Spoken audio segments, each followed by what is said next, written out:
कमल नयन दास जी महाराज, श्री कलजी प्रतिभा, आपके चारों ओर फैला हुआ वो दिव्य ज्योति प्रकाश, जिसके दर्शन के लिए हम सब यहाँ पर बड़ी देर से तक मंच पर बिल्कुल ताली बजाइए।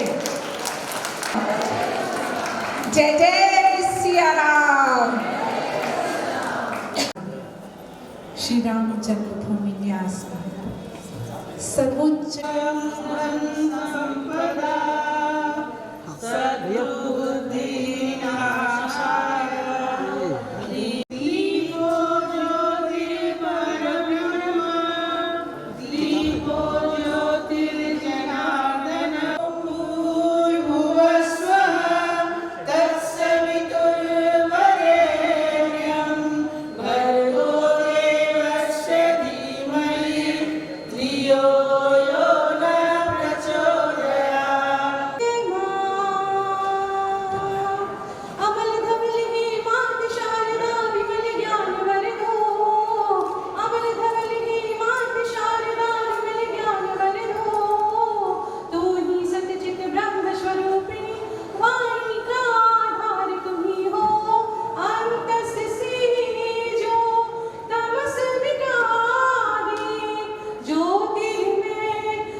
की वाइब्रेशन दीजिए।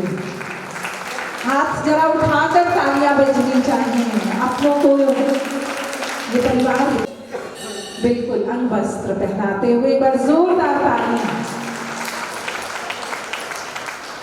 संजय जी से विशेष अनुरोध, भागवत पाठक श्यामल जी हमारे मध्य में। और आपका परिचय और दूं तो आप पंकज प्रियम जी के पिताजी भी हैं। जरा एक बार जोरदार तालियां। पुत्र के नाम से पिता को भी पहचाना जाए तो मुझे लगता है उस दिन उसकी पहचान धन्य हो जाती है। विशेष अनुरोध राकेश कहने चाहिए, क्योंकि जिन्हें अब हम मंच पर सब लोग पढ़े लिखे बैठे हैं, विद्वान लोग बैठे हैं। माँ भारती की आंख में आंसू है। इस आंसू को पोंछना हमारा पुनीत कर्तव्य होता है। क्यों आंसू है? जनसंख्या की विषमता बढ़ती जा रही है और ये जनसंख्या की विषमता ऐसे बढ़ी तो क्या होगा? भगवान श्री राम जी का राज्याभिषेक होने लगा। विचार किया ऐसे राज्याभिषेक होगा तो राम राज्य की स्थापना नहीं हो पाएगी। जब तक जंगल राज नहीं समाप्त होगा तब तक राम राज्य का। भगवान राम जी राज्य को त्याग करके जंगल जाते। याद रखो, सबके ऊपर कृपा की है, सबको अपनाया है।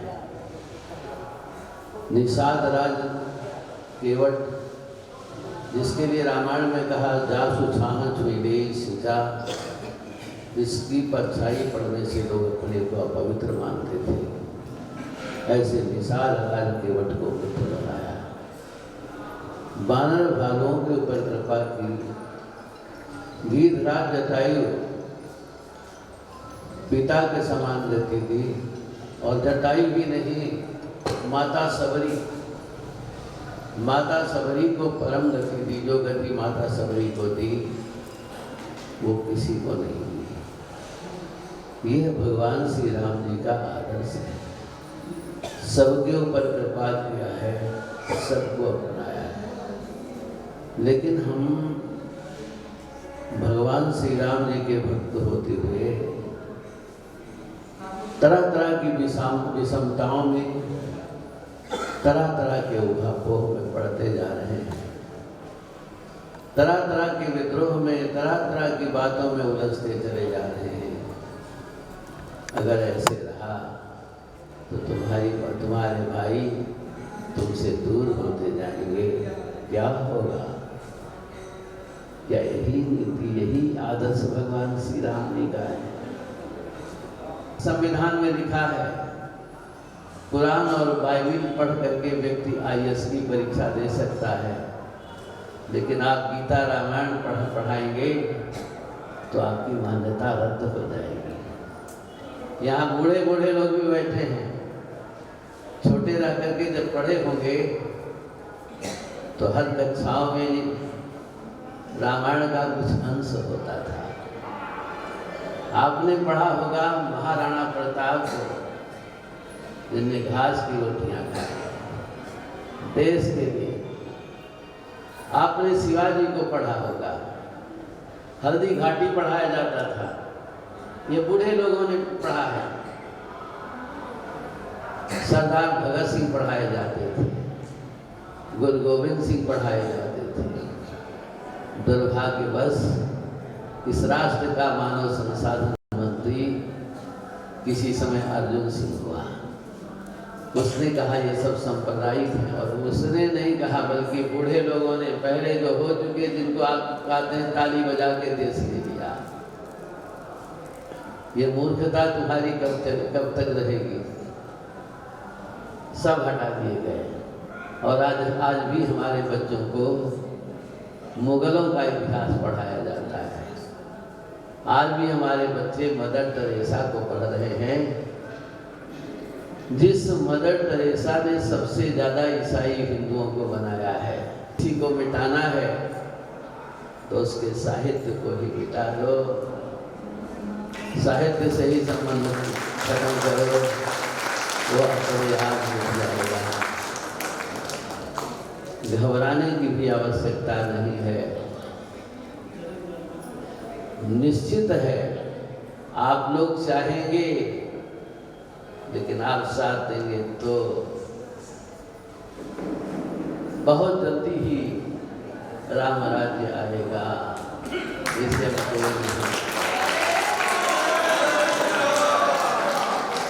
आप सुन रहे हैं जनसंख्या नियंत्रण।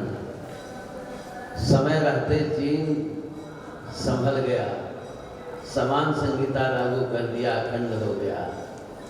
रूस ने नहीं समझा तो टुकड़ों टुकड़ों में बट गया। ये जनसंख्या नियंत्रण जो बच्चा बनाने वाली फैक्ट्री चल रही है, बच्चा बनाने वाली फैक्ट्री चल रही है, ये फैक्ट्री कब बंद होगी? जब धारा 30 समाप्त होगा, तब समय आ चुका है, जल्दी से जल्दी आने वाला है। ये धारा 30 भी समाप्त होगा और जनसंख्या नियंत्रण के लिए समान संहिता भी लागू होगी।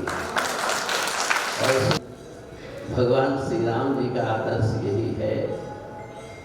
भगवान श्री राम जी ने सबको अपनाया है, सबको अपनाया। एक बार राष्ट्र की रक्षा के लिए, माँ भारती की रक्षा के लिए सब प्रकार से आप लोग तैयार हो जाइए। संत होने के नाते से हमारा आदेश और उपदेश यही है। राष्ट्र है तो सब कुछ है, राष्ट्र लेकर जाएं। विशेष अनुरोध श्री भागवत पाठक श्यामा जी और पंडित अनंत नारायण मिश्र जी से कि वे अपना वो यादों का पिटारा महंत जी के साथ इस जानकी महल के इस भव्य अलौकिक प्रांगण में साहित्योदय की अगुवाई में जो दूर दूर से पधारे कवि, कलमकार, मां शारदा के अनन्य भक्त इस महोत्सव में सम्मिलित होने के लिए आए हैं, आप लोगों को अपने भाग्य पे उतराना चाहिए।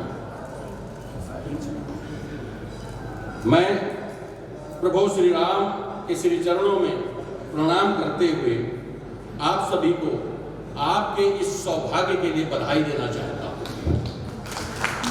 पंकज जी ने एक स्वप्न देखा और स्वप्न केवल देखा नहीं, उसको साकार भी किया। ये बड़ी बात है। स्वप्न तो सब देखते हैं, लेकिन जो साकार करने की जिजीविषा, जो जीवटता होनी चाहिए, वह पंकज में मैंने देखी और आज का उसका जो प्रतिफल है वह दिख रहा है और भारी संख्या में यहाँ पर उपस्थित हैं। मैं पंकज की इस जीवटता को भी प्रणाम करना चाहता हूँ।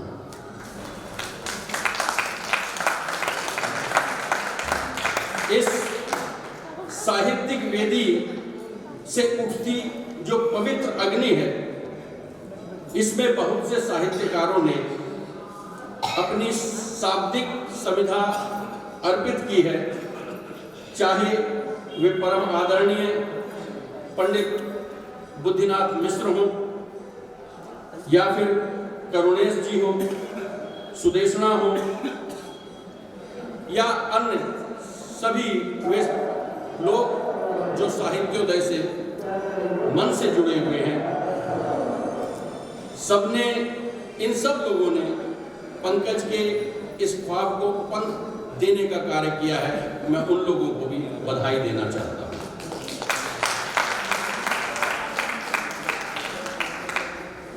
याद कीजिए वह दौर जब हम सब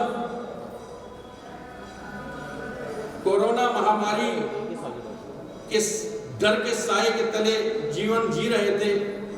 कब मृत्यु किसको आके आगोश में ले लेगी, उस समय साहित्योदय ने हमारे अंदर जीवन संचार करने का जो कार्य किया, ऑनलाइन कवि सम्मेलन करने का जो कार्य किया, वह न केवल उस समय हमें जीवन की जीने की प्रेरणा दे रहा था, अपितु कई ऐसे कलमकारों को भी आगे लाने का कार्य उस समय साहित्योदय ने किया, जो आज प्रखर कलम बनकर जन रामायण काव्यार्चन के इस समारोह में उपस्थित हैं। मैं आप लोगों को भी बधाई देना चाहता हूं।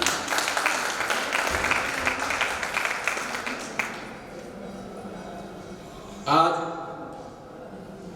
बहुत पुनीत दिवस है, जिसको हमने पिछले 2 वर्षों से बनकर 3 वर्षों से देखा, सोचा और आज वो साकार हो रहा है। मंच पर पंकज के पिताश्री विराजमान हैं। बाढ़े पुत्र पिता के धर्मा, खेती उपजे अपने कर्मा। यदि पिता यशवान है, चरित्रवान है, तो उसकी संतति का प्रतिरूप यहां पर पंकज भी विराजमान है।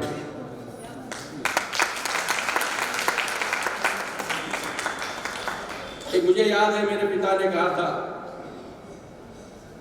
कि बेटा,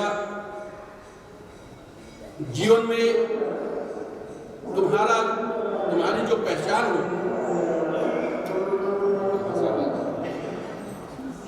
वो एक तो ये है कि तुम मेरे पुत्र हो, दूसरी ये है कि मैं तुम्हारा पिता हूं।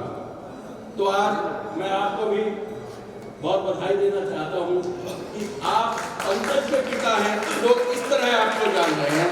जोरदार तालियां इस बात के लिए भी होनी चाहिए,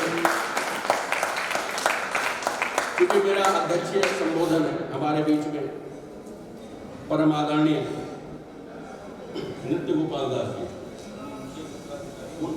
उनके उत्तराधिकारी कमल नयन दास महाराज जी आए। 2-3 बातें उन्होंने कही, मैं समर्थन करना चाहता हूं उनके, और उनकी बात से प्रेरित होकर मैं कहना चाहता हूं कि राष्ट्र सेवा में जीवन लगाना, राष्ट्र सेवा में जीवन लगाना, हमें आज से कल को बेहतर बनाना, हमें और फिर से भारत बने भाल इस विश्व का, फिर से भारत बने भाल इस विश्व का, चेतना जन से जन में जगाना, चेतना जन से जन में जगाना हमें। देखिए, हम हिंदू हो सकते हैं, हम मुस्लिम भी हो सकते हैं, सिख भी हो सकते हैं, ईसाई भी हो सकते हैं। उससे पहले जो ओवरऑल हमारी पहचान है वो है हम भारतीय हैं। तब कहता हूं कि ये तिरंगा ही तो, समर्थन चाहता हूं सदन के अंतिम छोर पे बैठे हुए व्यक्ति से, कि ये तिरंगा ही तो अपनी पहचान है, मेरे भारत की लहराती मुस्कान है, और जान से ज्यादा प्यारा तिरंगा हमें। किस किस को तिरंगा प्यारा? हाथ खड़ा है। जान, बस इतनी देर के लिए प्यारा, जान से ज्यादा प्यारा तिरंगा हमें, ये तिरंगा मेरे देश की शान है, ये तिरंगा। भारत माता की, भारत माता की, भारत माता की। ये तिरंगा मेरे देश की आन है, रंग रंगा केसरी क्रांति के नाम पर, शांत रहता धवल शांति के धाम पर, मन की हरियाली कहता है ये रंग हरा। और मेरी आवाज जहां तक पहुंचे, जहां तक ये संदेश जाए कि मन की हरियाली कहता है ये रंग हरा, मत बिगाड़ो इसे धर्म के नाम पर, मत बिगाड़ो इसे धर्म के नाम पर। जय हिंद। आचार्य संस्कृत शिक्षक रहा और रिटायर किया और तब से माँ भारती की सेवा में, सुर भारती की सेवा में लगा हुआ हूँ। जब कभी कुछ स्फुरमा होती है तो कलमबद्ध भी कर लेता हूँ। रात में मैं अचानक उठा, मुझे प्रेरणा हुई कि हम जानकी महल में ठहरे, तो जानकी जी का खुशालो तो भाई करना पड़ेगा, जब हो मिलेगा। जब उन्हीं के शिव तांडव के लय में, शिव तांडव के लय में पहले तो गणेश जी की वंदना करनी होती है ना।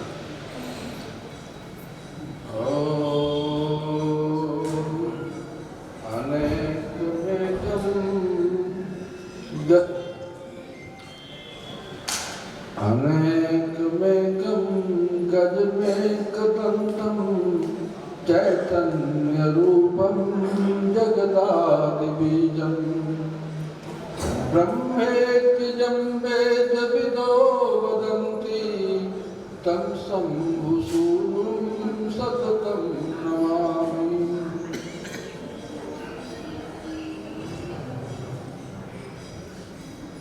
नमोस्तु देवी जानकी विदेहराजनन्दिनी, नमोस्तु देवी जानकी विदेहराजनन्दिनी, राम राम रंजनी परासुरा तरंगिनी। नमोस्तु देवी जानकी विदेहराजनन्दिनी, ललाम राम रंजनी परासुधा तरंगिनी। समस्त दुष्ट धर्षिणी समग्र दोष वर्षिणी, सहस्र नाम धारिणी सहस्र शत्रुमर्दिनी, प्रतप्त हेम प्रस्फुरत प्रभा प्रपंच मंडिता, नवार्क बिंब तर्जनी तरंगितांबरावृता, अनेक रत्न भूषण विभूषिता सुमंगला, आहर्निशं दरिद्रतां दरिद्रता विसृजति। नमोस्तु देवी जानकी विदेहराजनन्दिनी, नमामि भक्तवत्सले महाविभूतिदायिनी, सदैव राम संगिनी सदैव भक्त पोषिणी, धियस्तमो निवारिणी विशुद्ध बुद्धिकारिणी, सदैव सौख्यदायिनी सदैव विश्वतोषिणी, ललाम राम रंजनी परासुधा तरंगिनी। नमोस्तु देवी जानकी विदेहराजनन्दिनी, नमोस्तु राम वल्लभे समस्त भूतधारिणी, प्रियात्मजे शुभंकरे समस्त देव वंदिते, चतुर्विधे चतुर्विधस्य चारुचित्तरंजिनी, घनांत चंचला तड़ित परिस्फुरत स्वरूपिणी। नमोस्तु देवी जानकी विदेहराजनन्दिनी, नमो नमस्त्रिहायिनी महाअरण्यचारिणी,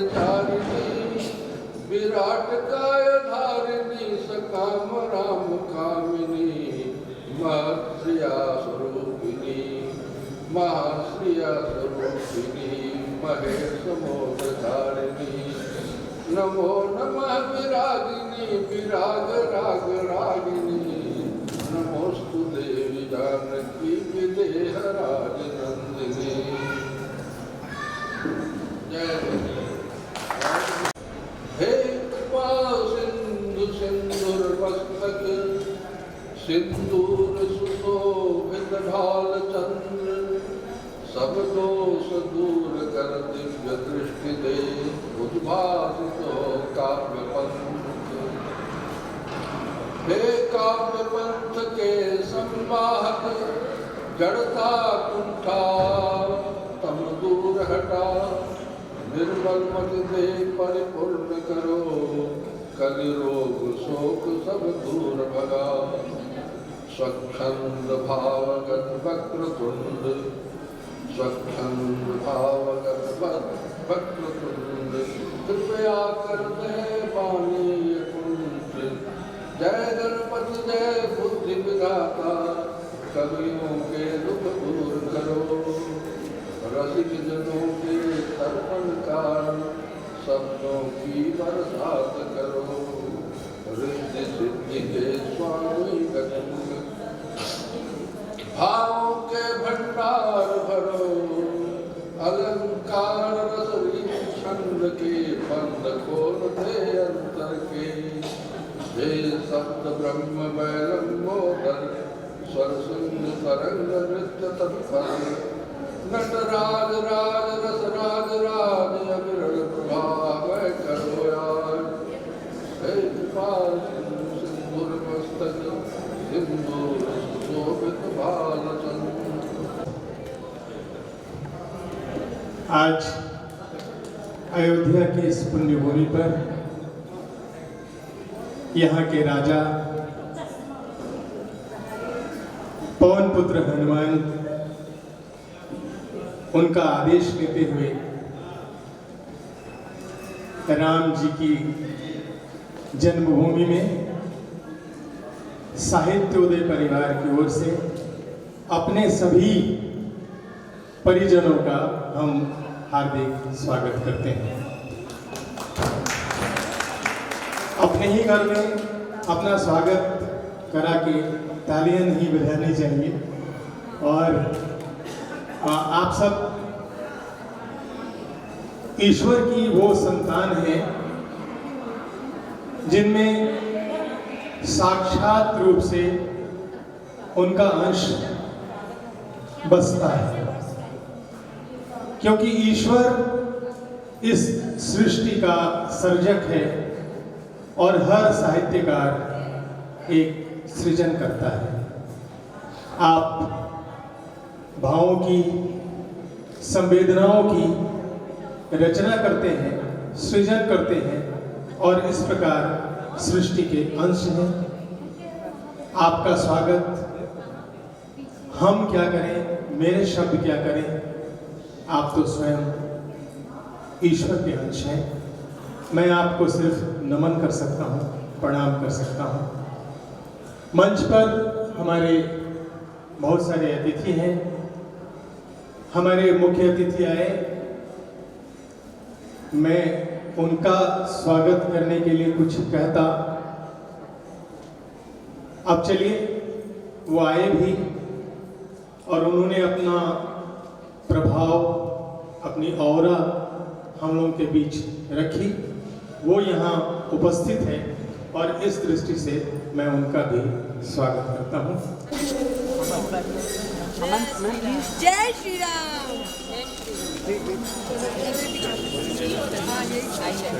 स्वागत है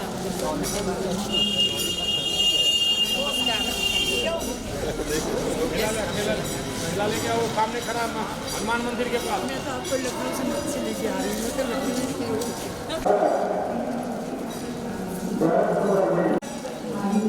बोले कि अब उसने कहा हमने कहा 12 बजे में आप ठीक बुला लीजिए और आधे घंटे में छोड़ दीजिए। बच्चा जिनकी शब्द हम सुनते हैं जो सभी से आकर्षित करती पर हाथ उठाकर जोरदार तालियां स्त्री शक्ति मंच की तरफ बढ़ती हुई मालिनी अवस्थी जी, पद्मश्री मालिनी अवस्थी जी और पद्मश्री आप समझ गए होंगे कि उन्होंने महिला हर चीज की, महिला की शक्ति की वो प्रतीक है, महिला के भावों की वो प्रतीक है, हमारी लोक संस्कृति की वो प्रतीक है, हम सबके मन में वास करने वाली है। मुझे लगता है एक बार जोरदार हाथ उठाइए और जितनी स्त्रियां हैं, yes, when one woman is representing you, the power of the women, जिसके लिए चाहिए तो माता लक्ष्मी, शक्ति चाहिए माता दुर्गा।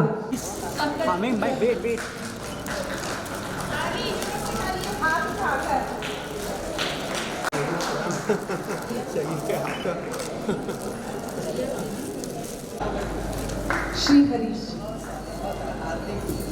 सब स्वागत करने के लिए अब इस कार्यक्रम को विधिवत रूप से आगे बढ़ा सकते हैं। पंकज जी ये 4 कैंप का कार्यक्रम कराते हैं, just going to be with you for a while. Pankaj आप यहाँ आइए और कार्यक्रम को शुरू करिए, जन रामायण बताइए, तब तक हम परिवार की तरह अपने सुख दुख का बंटवारा करते हैं। और हमारी जो संस्कृति है, जो संस्कार है, जो भारतीय मूल्य है, राष्ट्रीयता है, इसको हमने रखा है, जो सनातन धर्म है, उन चीज़ों को हम आगे बढ़ाना चाहते हैं साहित्य के माध्यम से, कविता के माध्यम से, गाने के माध्यम से, नृत्य के माध्यम से। जैसे अभी जन रामायण हमने किया, उसका वर्ल्ड रिकॉर्ड भी बना था, 5-6 दिसंबर को खंड का अर्चन किया था, और 121 रचनाकारों ने मिलकर पूरी रामायण को लिखा है, रामायण की पूरी कहानी को सरल काव्य में लिखा है। तो यह एक अद्भुत महाग्रंथ है, जन रामायण एक महाकाव्य है, जिसको ये पहली किताब है जिसको कि किसी एक रचनाकार ने नहीं बल्कि 121 रचनाकारों ने लिखा, जिनका सौभाग्य रहा। कई लोग अंत में जुड़े, उनका परम सौभाग्य कह सकते हैं कि उनका मिला है कि जन रामायण की सहभागी बने, एक रचयिता के रूप में उनका नाम रहा है। वो सारे रचयिता यहाँ जुटे हुए हैं और यह सुखद संयोग है कि इस कार्यक्रम में आज माननीय दीदी आई, उनसे हम लोग विजयादशमी के दिन मुलाकात करने गए थे, वहाँ पे निमंत्रण देने गए थे और इन्होंने सहर्ष स्वीकारा था। तो जैसा कि मैंने कहा, साहित्योदय एक परिवार की तरह पूरे भारतवर्ष को ही नहीं, पूरे देश विदेश को भी जोड़ने का काम कर रहा है। विश्व के विभिन्न देशों में जो हमारे भारतीय हैं या भारतीय संस्कृति की रक्षा कर रहे हैं, हिंदी की सेवा कर रहे हैं, अन्य जितनी भी क्षेत्रीय भाषाएं, हमारे कार्यक्रम में अलग अलग विषयों पर चर्चा होती है, अलग अलग भाषा, अलग अलग क्षेत्रीय बोलियों में भी अलग अलग कार्यक्रम होते हैं, उस पर भी हमारे प्रकाशन हो रहे हैं, क्षेत्रीय भाषा पर लगातार काम हो रहा है। और इसी तरह से जन रामायण के बाद आज इनके समक्ष मैं ये घोषणा करना चाहता हूँ कि अगले वर्ष हम लोग जन कृष्णायन, जो कृष्णायन की हमने परिकल्पना की है कि मथुरा और वृंदावन में जिस तरह से पूरे रामायण को हमने 121 रचनाकारों के साथ मिलकर इस महाकाव्य का सृजन किया है। यह पहली किताब है। जैसे मैंने कहा कि अब तक चाहे तुलसीदास हों, महर्षि वाल्मीकि हों, किसी एक रचयिता ने यह रामायण की रचना की है, लेकिन यह जन रामायण जन सहभागिता है, जन भागीदारी से है और जन जन की यह लेखनी है। इसमें आपको ब्रज की भी थोड़ी मिठास मिलेगी, अवधी की भी मिलेगी, हिंदी की मिलेगी, भोजपुरी की भी, अलग अलग क्षेत्रों के सारे लोगों ने लिखा है, तो वहाँ की सुगंध इस पूरी किताब में, एक एक रचना में यह मिलेगी। और इसी तरह से अलग अलग कार्यक्रमों के तहत कोरोना काल में हमने पूरे जो स्थिति थी बनी हुई, लोग अवसाद के ग्रस्त में थे, उस समय हमने सृजन काल के दौर में रखा, सबको सृजन कराया, लिखवाया और कोरोना काल नामक रचना हम लोगों ने एक किताब का प्रकाशन किया। तो सभी को लगातार हम जोड़ते रहे हैं। हमारे साथ कई नवोदित हैं इस जन रामायण में, इससे पहले भी जितने कि एक स्टूडेंट से लेकर एक प्रोफेसर तक इसके रचयिता हैं, उसके उनकी कलम की लेखनी चली है। तो हम साहित्योदय के माध्यम से भारतीयता, राष्ट्रीयता, हमारे संस्कारों को, संस्कृतियों को जोड़े रखने में विश्वास रखते हैं, आगे बढ़ाने में विश्वास करते हैं। और इसी तरह हम साहित्योदय के जरिए सही मायनों में जो साहित्य का उदय होना चाहिए, क्योंकि अभी मोहन जी आए थे, उन्होंने कहा था कि अगर किसी संस्कृति को नष्ट करना है, किसी देश को नष्ट करना है, पहले साहित्य को नष्ट किया जाता है। और अब तक के आक्रांताओं ने वही किया है, लेकिन हम साहित्य के जरिए ही इस देश को। और हमारे बीच डॉक्टर बुद्धिनाथ मिश्र दादा आप बहुत पधार चुके हैं, उनका बहुत बहुत अभिनंदन, स्वागत करना चाहता हूं। लगातार वो दिल्ली से चलकर लखनऊ आए और लखनऊ से अभी सीधे सफ़र करते हुए यहाँ पर पहुँचे हैं, उनका मैं हार्दिक अभिनंदन करता हूँ। हमारे साहित्योदय के मुख्य संरक्षक के तौर पर हैं, उनका अभिभावक स्वरूप हमेशा स्नेह मिलता रहा है और आज इस पूरे आयोजन की परिकल्पना संकल्पना इन्होंने की थी। मेरे साथ चलकर माली जी के दीदी के घर पे आए थे और उन्होंने उनका स्वागत किया था, निमंत्रण किया था। मैं उदय प्रताप सिंह जी भी हमारे बीच पधार चुके हैं, डॉक्टर उदय प्रताप सिंह का, उनका भी मैं हार्दिक अभिनंदन करता हूँ। बड़ा संयोग है कि एक साथ सारे लोग हम लोग मिले हैं और अब जो विमोचन कार्यक्रम जो हमारा जन रामायण का विमोचन हो रहा है, रामायण की जय हो।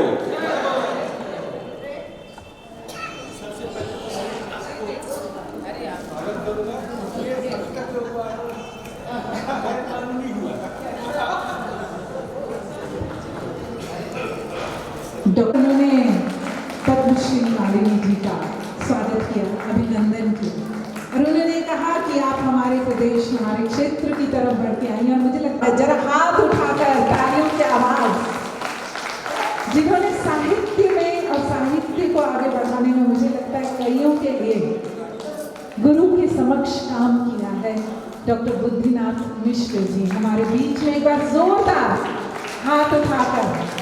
रामायण का वो था जो हर जन अपने मुख पर अपने शब्दों में रख सके और उसे लाने वाले सुंदर ज्ञान दिया और उस ज्ञान के हर रूप को, हर चरण को जो वे हमें जाने अनजाने दे गए, हमने अपने तब तक करनी चाहिए। जरा हाथ उठाइए, तालियां मत रोकिए, क्योंकि हम सब जानते हैं जिंदगी को भी तरह होती है। आज हम बजा रहे हैं, कल इनके आशीर्वचन से हमारे लिए भी, हमारे अपने, हमारा साथ देने के लिए और ये दिखाते हुए कि आज आशीष का ये पूरा पिटारा खुलेगा आप सब के लिए, हम सब के लिए। और जो जितना ग्रहण करना चाहे, जो जिस पुनः आप सबसे अनुरोध, कृपया मंच का अनुशासन बनाकर रखें। फोटोग्राफी और फोटोग्राफर आपको सब जगह अवेलेबल होंगे, पर कार्यक्रम को विधिवत रूप से करने के लिए हम चाहें have your seats, please have your seats. मंच पर सब लोग नहीं दिखाई देंगे। श्री डॉक्टर उदय प्रताप सिंह जी और गले में बिल्कुल सामने से आनंद लीजिए ना, कितना सुखद अनुभव होता है। हमारे मध्य हम आपका स्वागत, कितना प्रेम वो आपसे करते हैं। और देखिए उन्होंने चरण स्पर्श किए, ये होती है सभ्यता, ये होती है सौम्यता।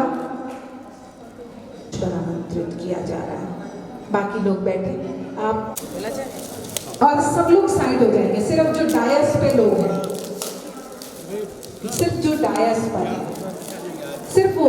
जन रामायण तो सबने लिखी है, एक खोल के इधर दे दो। जन रामायण तो सबने लिखी है, अगर सब आ गए तो शायद मंच की शोभा, मुझे लगता है ज्ञानियों को तो दोबारा करने की जरूरत ही नहीं होती है। समझ अयोध्या हमारे मन में उस ऊर्जा, उस शक्ति को जागृत करती है जो हमें मर्यादा सिखाती है। और अगर ये मंच मर्यादित है तो हाथ की तालियां और आवाज जय श्री राम में रहिए और पुस्तक का विमोचन कराइए। डॉक्टर आर के तिवारी मतंग जी की, डॉक्टर आर के तिवारी मतंग जी की सत्य गुना आते हैं मेहरबान। फोटो खींच रही है जब तक मैम बीच में नहीं आए हैं। इसके बाद डॉक्टर आर के तिवारी मतंग जी की सत्य गुना और आते हैं मेहरबान काव्य संग्रह, डॉक्टर मतंग जी की। ठीक है, ठीक है, ठीक है जी जी जी। अब प्रतीक स्वरूप हो गया, सबसे विनम्र अनुरोध, कृपया आप सभी का बहुत बहुत स्वागत करती हूँ।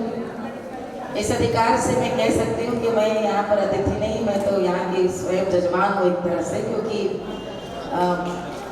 अवध निवासी कोई भी हो जिनके भी हृदय में चित्त में राम विराजते हों, तो आप सब एक तरह से अतिथि हुए, लेकिन जन रामायण के हिस्सा बनकर के आप सब भी अयोध्यावासी ही हो गए। यहाँ पर मेरे साथ मंच पर उपस्थित परम श्रद्धेय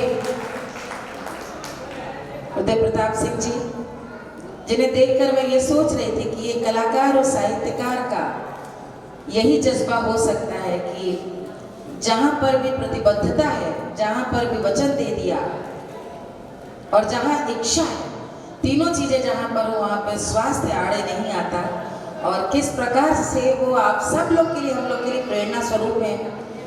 उनका किया हुआ काम मुझे लगता है हिंदी में, हिंदी संस्थान के लिए उत्तर प्रदेश में हमेशा के लिए एक बहुत बड़ी लकीर है। साथ में यहाँ पर उपस्थित हम सबके बहुत प्रिय, बहुत आदरणीय, जिनसे हमारी भेंट अनौपचारिक रूप से, औपचारिक रूप से अलग अलग मंचों पे, कभी घर में कभी कहीं होती रही है।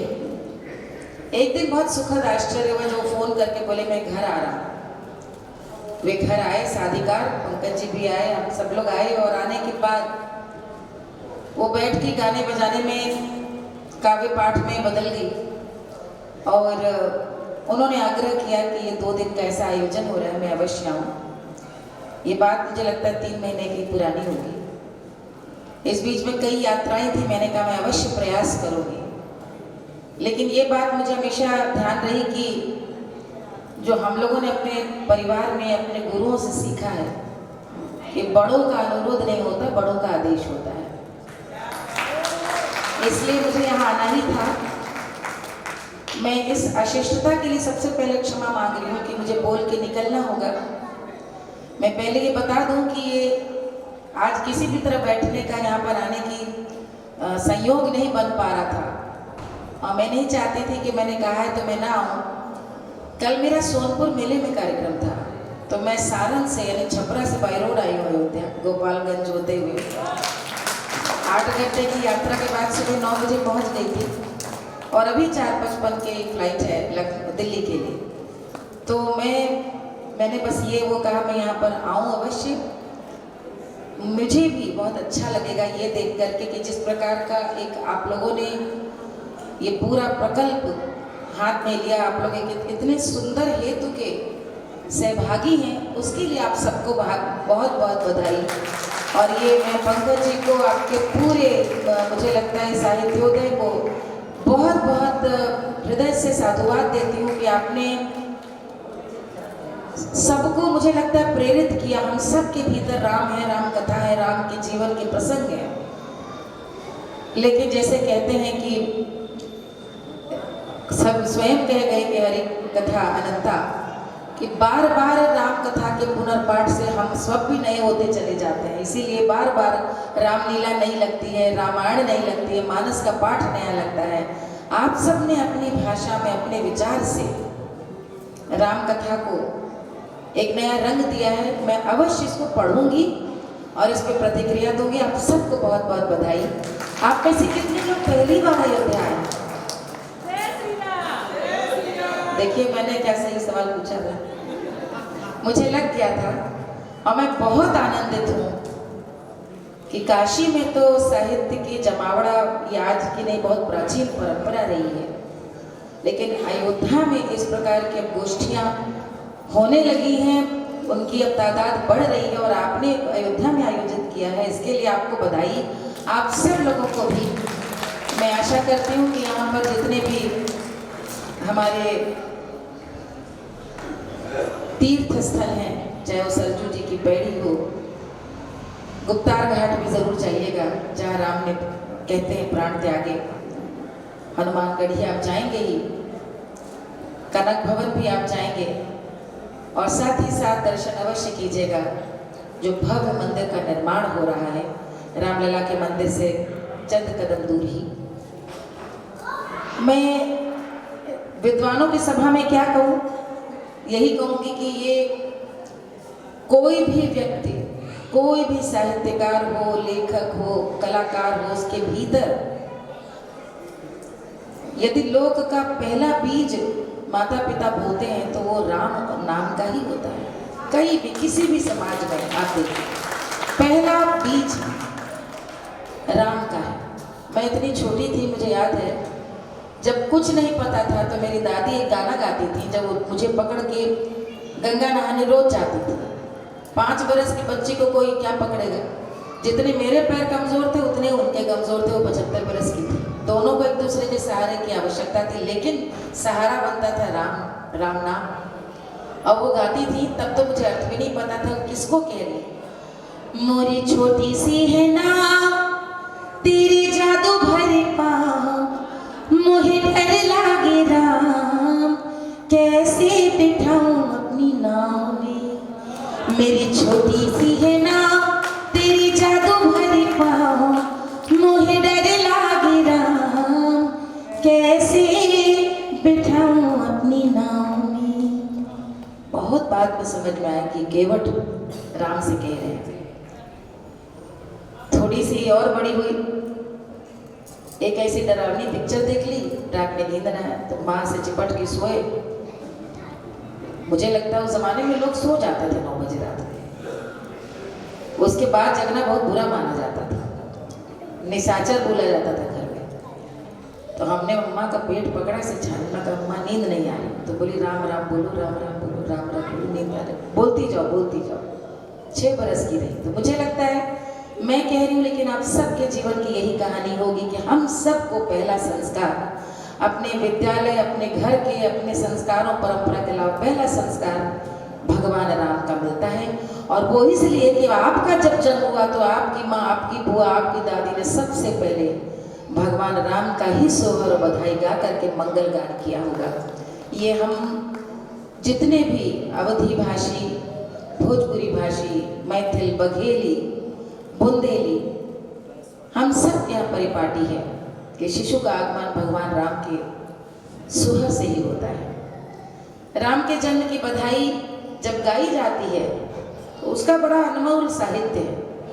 उस साहित्य में सबसे जो प्रमुख 3 संकेत हमारे पूर्वज हमें देते जाते थे इन गीतों को, सिर्फ गीत नहीं थे, शिक्षाएं थे। सबसे पहली सीख ये थी कि कोई उत्सव नहीं यदि उसमें सभी सम्मिलित नहीं। उत्सव की पहली परिभाषा ये है, उसमें सब शामिल। झगड़े ना होनिया, बिगड़े ना होनिया, अरे मांगे सोने कहा, अरे राम के जन्म भयो। नाव को भी हार मांगने का अधिकार है, तब राम का जन्म पूर्ण है कि दशरथ हंस हंस करके उसकी इच्छा को पूर्ण करे। एक हमारे यहाँ हमारी माँ गाती थी, मचले रही आज महलन मादाई, झगड़े रही आज महलन मादाई। ये जाति पाति सामाजिक विषमताएं हम लोगों को बांटने का षड्यंत्र बाहर वाले तो जो कर गए, हम लोगों ने ज्यादा उनसे बुरा कर डाला। आप कभी पुराने पारंपरिक लोकगीतों को उठा करके देखें, क्या सिखाया गया, किस प्रकार से सिखाया गया। इस गाने में कौशल्या, कैकेयी, सुमित्रा सब लेकर के आती हैं। कौशल्या शेर भर मोती लेके आती हैं, सुमित्रा सूपा भर कपड़ा लेके आती हैं, हाथन की मुंदरी उतारे फेंका कैकेयी रानी, वो तो माननी रानी है ना, उतार के फेंकती, लो दाई लेके जाओ, लेकिन खुश होके जाओ, आशीर्वाद तो देके जाओ। मचल कैसे गई, रूठ कैसे गई राम के जन्म के समय। लेकिन तब दशरथ आते हैं, दशरथ क्या कहते हैं सोचिए, राजा दशरथ है, कहते हैं जो तुम दाई कुछ न लई हो, अरे लई जाओ राम उठाए, मचली रही आज महलन मादाई, हो लई जाओ राम उठाई, मचली रही आज महलन मादाई, झगड़ी रही। दाई तुम्हें कुछ नहीं चाहिए, धन बल नहीं चाहिए, तो एक काम करो, इससे बड़ी तो निधि नहीं, राम को लेके जाओ, लेकिन प्रसन्न जाओ। रामराज यही था कि दाई का रूठना भी अपशकुन है। लेकिन गीत का सोपान ये नहीं, क्योंकि लोकगीत में अंग्रेजी में कहावत है ना, king can not have the last word, it's the subject which will have the last word. प्रजा की अंतिम वाक्य होगा। दाई कहती है राम जी के नार जब हम छिन पाए, राम का प्रसव तो तब करूंगी, नार तो तब छीनूं कब। ए दशरथ, हमें क्या पहला, हमें पता है साधारण पुत्र थोड़ी जन्मा। राम जी के नार जब हम छिन पाए, अरे दर्शन दई रघुराई, मचली रही आज महलन मादाई, झगड़ी रही आज महलन मादाई, मचली रही आज महलन मादाई। जो सोच रहे थे वो धन लेने आई थी, अमंगल करने, ना ना ना, उसे पता था ये तो अयोध्या में दशरथ के नारायण आए हैं, रघुनंदन को प्रणाम करूंगी, पहले दर्शन का सौभाग्य मुझे मिले तब प्रसव कराऊंगी रे दशरथ। इन गीतों में कितनी बड़ी शिक्षा है। उत्सव तभी उत्सव है जब सबका मान रहे, सबका अभिमान रहे और सबका मंगल शामिल हो। यहाँ पे साहित्यकारों की गोष्ठी है। एक किस्सा जरूर बताना चाहती हूँ जिसने मेरे जीवन को बदल के रख दिया। बहुत पुरानी बात है, 2.5 दशक से भी पुरानी। मैं मॉरिशस गई विश्व भोजपुरी सम्मेलन में। हमें ले जाने वाले हमारे पिता और गुरु समान पंडित विद्यानिवास मिश्र जी थे। बाबूजी हम लोग श्रद्धा से कहते हैं, आप सब जानते हैं। अकूट विद्या, एकदम प्रकांड विद्वान, किसके नहीं, संस्कृत, हिंदी, अवधी, भोजपुरी। तो वहाँ पे यही फागुन का महीना था, फरवरी में जब कार्यक्रम था। तो जब मेरा जो सोलो प्रेजेंटेशन 35 मिनट का था, उन्होंने बड़े अधिकार से पूछा क्या गा रही हो। मैं इस बात के लिए तैयार नहीं थी कि मुझे लगा ये तो मेरा अधिकार है ना, मैं क्या गाऊँ। बाबूजी पूछ रहे क्या गाओगे, यानी ये बताना पड़ेगा। मैंने कहा भगवान राम का सोहर, एक भाग एक चैता। तुरंत टोका कौन सा सोहर। तो हमने कहा राम जी के भैले जनमवा चल करी आई दर्शनवा, क्योंकि उसके शब्द बड़े सुंदर हैं।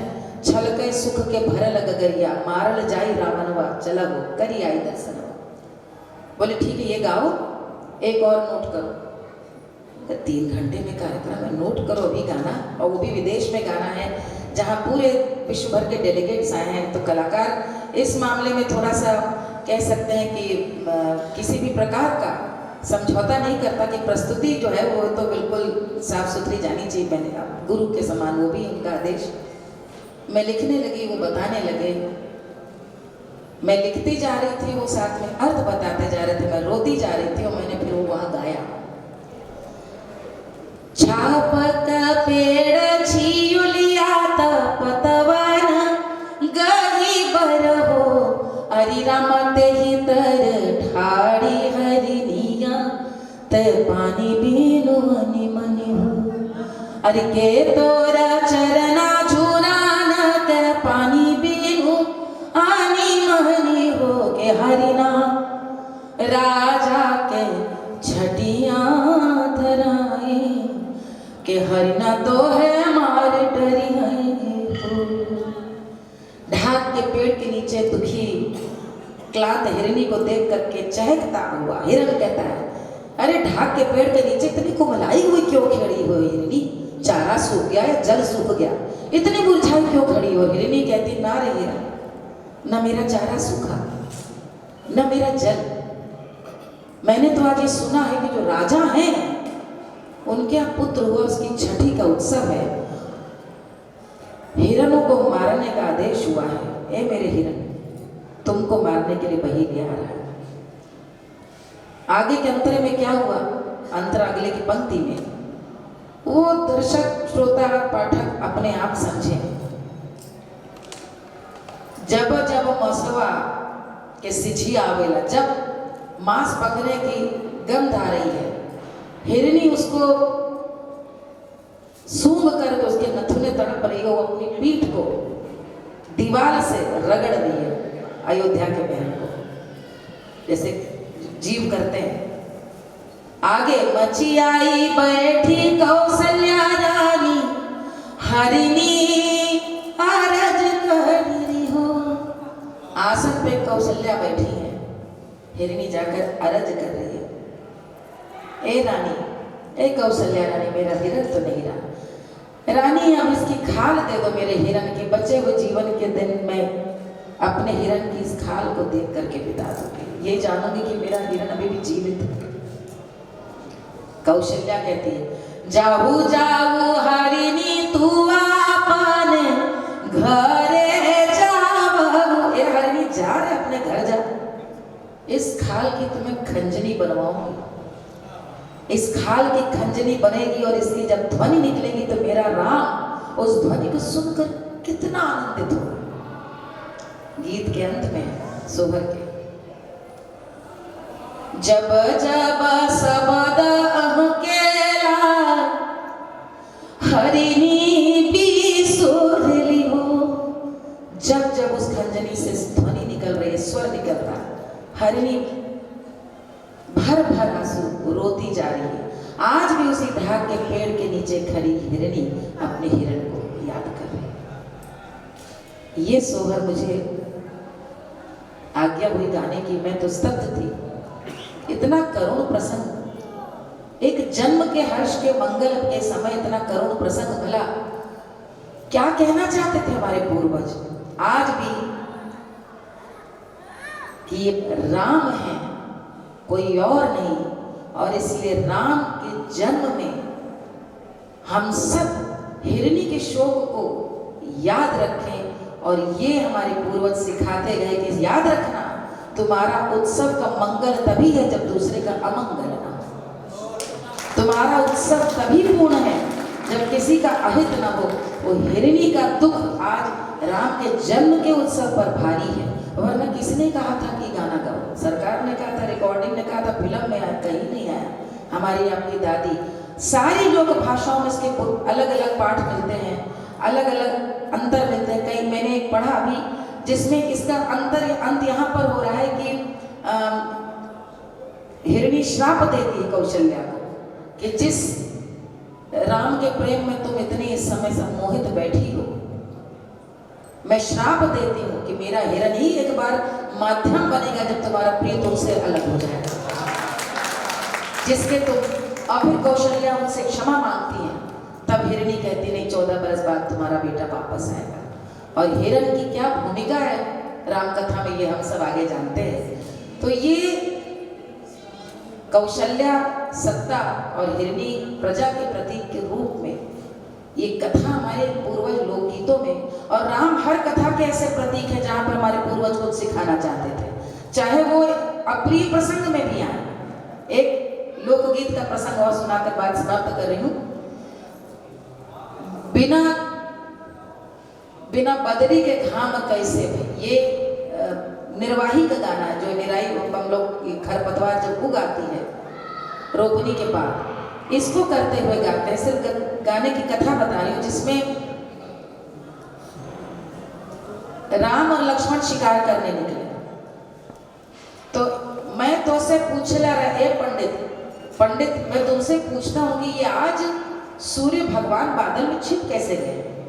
उत्तर मिलता है कि सूर्य भगवान इसलिए, वो आपको पता है उपनिषद की उपनिषद वाली ही हमारे यहाँ भी परंपरा रही है प्रश्नोत्तर शैली के लोक में। उत्तर मिलता है कि राम लक्ष्मण आखेट करने निकले हैं, इसलिए लजा करके सूर्य छिप गए, क्योंकि सूर्यवंशी है तो सूर्य के सामने अंधेर हो रहा है कि आखेट करने निकले। कमाल का देखिए क्या सोच और क्या दर्शन। आखेट करने जाते हैं और एक हथनी को मारते हैं। हथनी गर्भवती है, हथनी को मारते हैं, दांत तोड़ने लगते हैं। लोग गीत, दांत तोड़ते तोड़ते पसीना आने लगता है। पसीना आने लगता है तो राम कहते हैं लक्ष्मण से, जाओ मेरे लिए जल लेके आओ। लक्ष्मण कहते हैं कि यहाँ तो कहीं दूर दूर तक कुछ नहीं दिख रहा। चलते चलते भाई ने कहा जाते हैं, चलते जाते हैं, चलते जाते हैं, और जाते हुए दूर पहाड़ी के ओर एक पुष्प वाटिका मिलती है जहाँ पर एक माली फूलों को जल दे रहा है। लक्ष्मण वहां पे जाते हैं, कहते हैं मुझे जल चाहिए, तो कहते हैं पहले अपना धनुष कमान नीचे रखो। वो रखते हैं क्योंकि भाई के लिए जल लेके जाना। आते हैं, जल लेते हैं, हाथ धोते हैं और जल लेकर के सीधे राम के पास। राम पहली चीज यही देखते हैं कि धनुष कहाँ गया, लक्ष्मण तुम्हारा तीर कमान कहाँ गया? बोले पहले भैया जल पीजिए। जल पीते गए, फिर तुम्हारा तीर कमान का? बोले ऐसे ऐसे मैं बहुत दूर चलता गया तो एक माली मिला, इस शर्त पे जल दिया कि मैं अपना तीर कमान। राम तो प्रबुद्ध थे, समझदार थे, बोले मुझे दर्शन करने हैं। साथ चले गए, दोनों साथ में जाते हैं माली के पास। माली के पास जाने के पहले ही राम अपना धनुष नीचे उतार देते हैं और उनके पास जाकर कहते हैं मैं सिर्फ ये पूछने आया हूँ कि जल के लिए आभार, आपने हमारा तीर कमान क्यों उतरवाया? आपको मालूम है हम राजा हैं, राजा के पुत्र हैं, आखेट करने आए। आपने यहाँ पे वन में भय है, सिंह हैं, व्याघ्र हैं, दस्यु हैं। माली दो ही पंक्ति कहता है बिल्कुल सही काम कर रहे हैं, आप राजा के पुत्र हैं, आप राजधर्म का निर्वहन कर रहे हैं। मैं माली का पुत्र हूँ, मैंने जो सीखा मैं उसका निर्वहन कर रहा हूँ। मैं फूलों को जल देता हूँ, लेकिन राजा राम बस एक प्रश्न का उत्तर देना, एक प्रश्न पूछना चाहते हैं। राम कहते पूछिए। माली प्रश्न पूछते हैं राम से, ये बताइए, आपने जिस निरपराध मादा हथनी को भी मार दिया, उसमें भी इतना विवेक था कि मेरी इस फूल की बगिया को उसने कभी रौंदा नहीं। क्यों मारा? क्यों मारा? गीत यही समाप्त है। फिर से आता है कि मैं तुमसे पूछता हूँ, ए पंडित, ये बदरी में घाम थी, कैसे सूर्य कैसे छिप गए? तो कहते तुम्हें नहीं पता, आखेट करने निकले हैं उनके राम और लक्ष्मण, इसलिए सूर्य भवन लजा करके छिप गए। इस गीत को यदि आप मनन करें, ये किसने रचे? स्त्रियों ने रचे कि पुरुषों ने रचे? और कहना क्या चाहते थे? गीत के अंत में राम लक्ष्मण दंडवत प्रणाम करते हैं माली को।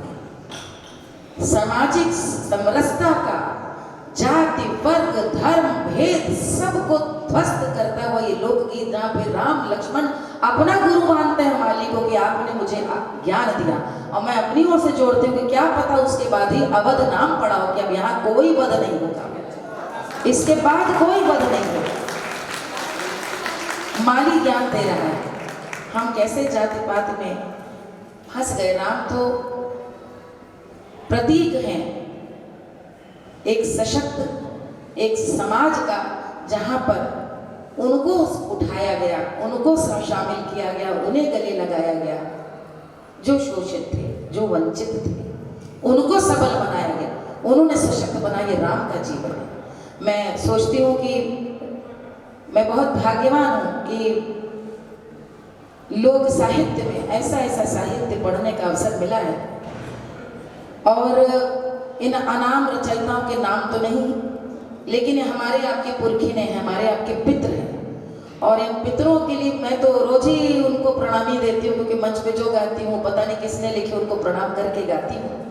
लेकिन ऐसे अनगिनत लोक आख्यान और लोकगीत हैं जिनमें एक एक गीत पर 6-6 या 10-10 पन्ने की, 4-4 हजार शब्दों की टीका की जा सकती है। अपने आप में अनमोल साहित्य है।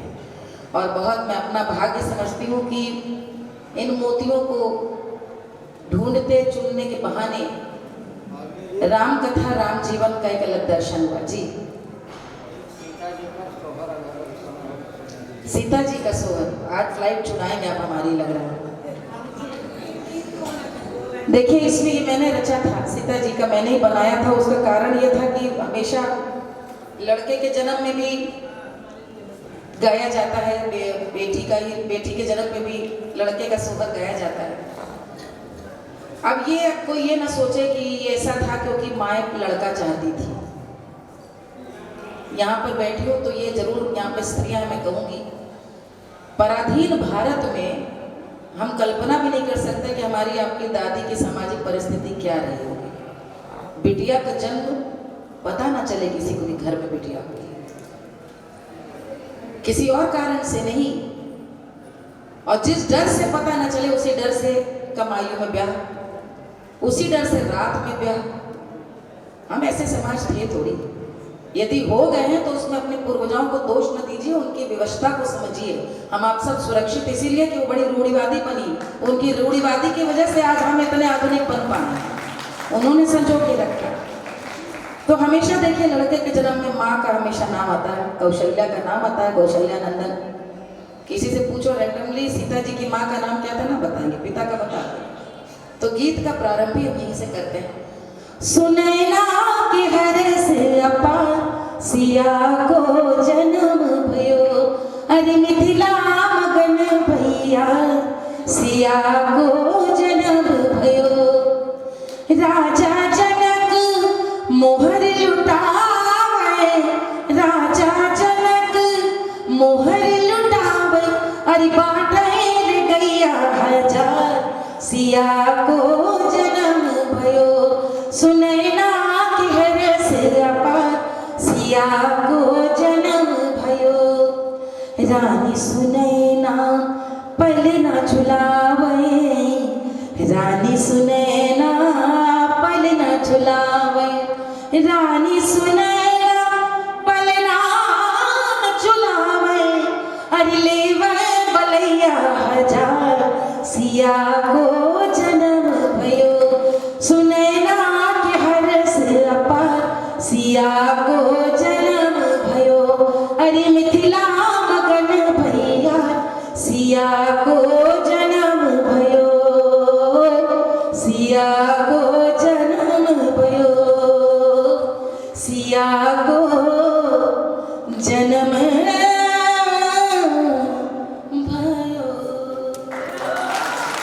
बोलिए सिया। मुझे अधिकार समझ के यहाँ आमंत्रित किया, आप सब लोगों से जुड़ने का अवसर प्रदान किया। बिल्कुल, ये वो टीम है जिसने आगे बढ़ के काम किया। ये रजनी, सीमा,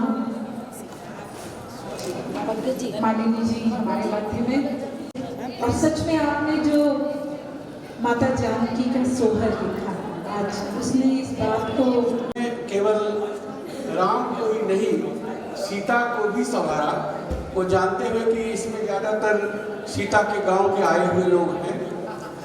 मैं किन शब्दों में मालिनी जी के प्रति आभार व्यक्त करूं? मैं यही समझता हूं कि जितने भी साहित्यकार आए हुए हैं उन सब का आशीर्वाद, सबकी शुभकामना आपके साथ रहे, और आपने समझ लिया कि पूरे दुनिया में लोकगीत की जो चेतना है उसको कैसे मालिनी जी आगे बढ़ा रही हैं।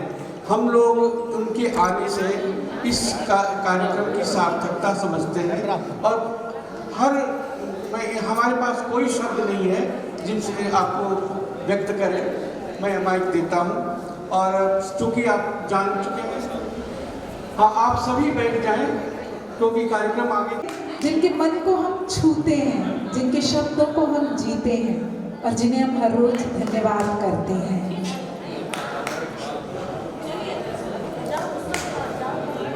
मतंग जी की पुस्तक का विमोचन होने जा रहा है। मतंग जी, बाकी लोग खड़े होंगे सर। हाँ, ये तो है मतंग जी की पुस्तक। आप ताली बजाइए, आपके मित्र की पुस्तक का विमोचन हो रहा है। पंकज जी जरा दौड़ कर आइए। 2 पुस्तकें आज विमोचन। सत्य गुना आते हैं मेहरबान, और विमोचन करने वाले दोनों श्रेष्ठ बुद्धिजीवी डॉक्टर उदय प्रताप सिंह जी और डॉक्टर बुद्धिनाथ मिश्र जी। एक बार जोरदार हाथ उठाकर ताली बजाइए। आज आपका सौभाग्य है। इसके पश्चात अगली पुस्तक मनोरमा सिंह अंशु जी, तुरंत ऊपर आ जाए। हाँ कोई बात नहीं, तीसरी पुस्तक और नहीं, अभी पहले 2 करिए, तब तक एक फोटो सेशन और। फोटो सेशन, यस कर दीजिए मैम प्लीज। और सबके हाथ की तालियां जरा जोरदार। पुस्तक लिखना अपने आप में एक कला, और सबसे बड़ा धैर्य। 4-6 पेज लिखने तक तो बहुत अच्छा लगता है, उसके बाद 20 एक और निकल जाते हैं, उसके बाद धैर्य की आवश्यकता होती है, और धैर्य से भी ज्यादा सोच और सही दिशा की सोच। जो जी मनोरमा सिंह अंशु जी, नंदनवन के गुलमोहर। पद्मा जी जमशेदपुर से हैं, हम लोग जमशेदपुर के 2-4 लोग हैं, आना चाहते हैं। जमशेदपुर वाले अब बाकी लोग उतरेंगे तो 2-4 नए लोग ऊपर आएंगे। अब बाकी बच्चियां नीचे, अब आप लोग नीचे चलिए। अगर आपका हो गया, ये 4 बच्चे और आएंगे, सबको फोटो खिंचाने के अपनी पुत्री का पुस्तक का विमोचन करने के लिए। नाइस पद्मा, ईश्वर आपको इतना भी सद्गुणी बनाए, आप इतनी ही अच्छी राह पर चले, और ईश्वर आपको आगे काम करने की प्रयोजन भी दे, और उन कार्यों को आप सिद्ध भी कर सके। डॉक्टर उदय प्रताप सिंह जी हाथ में लिए हुए उस खूबसूरत जी जी। हो गई ना सारी पुस्तकें? मैं अनमनी से डॉक्टर रितु वर्मा, शोभना वर्मा जी और रितु वर्मा जी। अब आप आगे आ जाओ, आपकी पुस्तक आप हाथ में लेते ना। रितु वर्मा, रितु जी आप उदय जी के साथ जाइए ना। सर आपको ब्लेस करने के लिए बुद्धिनाथ सर और उदय सर आए हैं, आप ब्लेस्ड हैं, और आपके हाथ की तालियां क्यों रुक गई? अगली बार आप जब लेके आएंगे तो कैसे पुस्तक के लिए ताली बजेगी? बजाइए, क्या पता इनके आशीर्वाद। बिल्कुल जी, बहुत बहुत सभी बड़ों का धन्यवाद। आइए, और अब यहाँ कोई बात नहीं करेगा मैम, कोई भी नहीं दिखेगा, कोई भी नहीं। नीचे आइए। हाँ नीचे आइए। अब सब भेंट करते हुए जो हम रामलीला में जिस तरह से खूबसूरती से उन वाक्यों को देखते हैं, चलिए आइए। अब यहाँ कोई नहीं दिखेगा। सौरभ पांडे जी हमारे विशिष्ट अतिथि, आपसे विशेष अनुरोध, कृपया मंच पर आए और स्थान ग्रहण करें। सौरभ, ये सब पुस्तकें मिलेंगी, ये यही हैं। Ma'am please have a seat. मैं बैठ जाती हूँ। जो मैं बहुत थोड़ी देर बोलूँगा, इसलिए मैं चाहता हूँ कि थोड़ी देर आप भी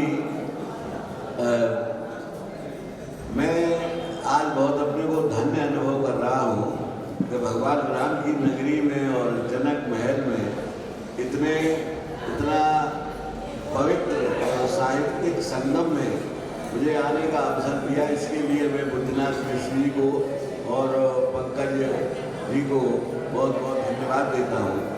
और मैं एक बात कहना चाहता हूँ। एक तो ये है कि मुझे लगता है कि अब मैं मुझ पर मालवी अवस्थी की तरह की आवाज़ तो है नहीं, तो कोयल के बाद कौवे की आवाज़ कोई सुनता नहीं है, इसीलिए इतनी बातचीत हो रही है। लेकिन मैं जो बात कहूँगा वो बिल्कुल दूसरी तरह की होगी। मैं राम कथा के सबसे बड़े प्रकांड पंडित रामकिंकर उपाध्याय से मेरा बातचीत होती थी।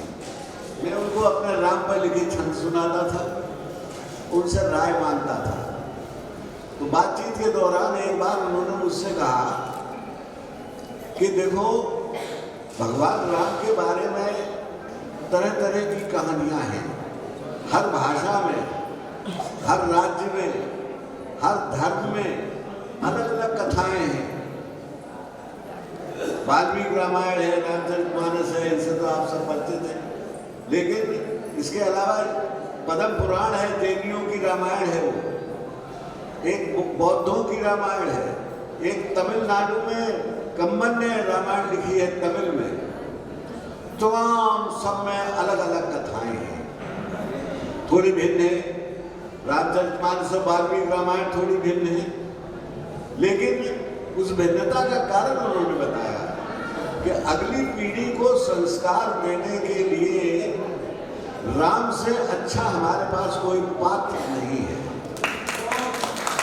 अगर हम अगली पीढ़ी को संस्कार देना चाहते हैं, समाज को उद्बोधन देना चाहते हैं, एक सत्मार्ग दिखाना चाहते हैं, तो हमें प्रकारांतर से राम की शरण में आना पड़ेगा।